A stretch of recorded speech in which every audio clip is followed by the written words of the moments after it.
दिमा हासावनि हाफ्लं सोहोराव दिनै हादरसा सोरखारनि केबिनेट जुथुम्माया जायो। बे केबिनेट जुथुम्मायाव दिमा हासावआव दावबायग्राफोरनि खाबुनि थाखाय उम्रांसु, पानिमरा आरो हाफ्लंआव दावबायथाय दाथायनि थाखाय आसाम हादरसायारि टुरिज्म कर्परेसन आरो दिमा हासाव गावखुंथाया जयै केबिनेट मिटिंआव 50 कोटी रां गनायथि होनो थांखि लायो। ভিস্তাডম ট্ৰেইন হোৱাৰ পিছত বহুত ইয়াত পৰ্যটকো আহিছে, কিন্তু আমি গোটেইবোৰ আহিলে ইয়াত থকা মিলাৰ এতিয়াও সুবিধা নিৰ্মাণ হোৱা নাই।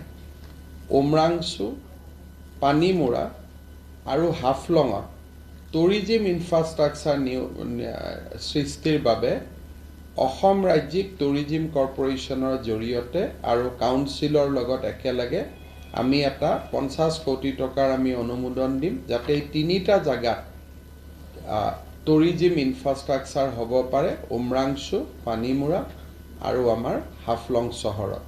दिमा हासावनि आर्किअलजिकेल सम्पदफोरखौ रैखा खालामनायनि बिथिङावबो खामानि मावनो थांखि लायो दिनैनि हादरसा सोरखारनि केबिनेट मिटिंआव।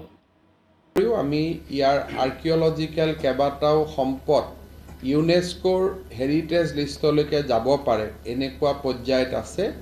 ইয়াৰ ক্ষেত্ৰতো ৰাজ্যৰ আৰ্কিঅলজি ডিপাৰ্টমেণ্টক আমি খুব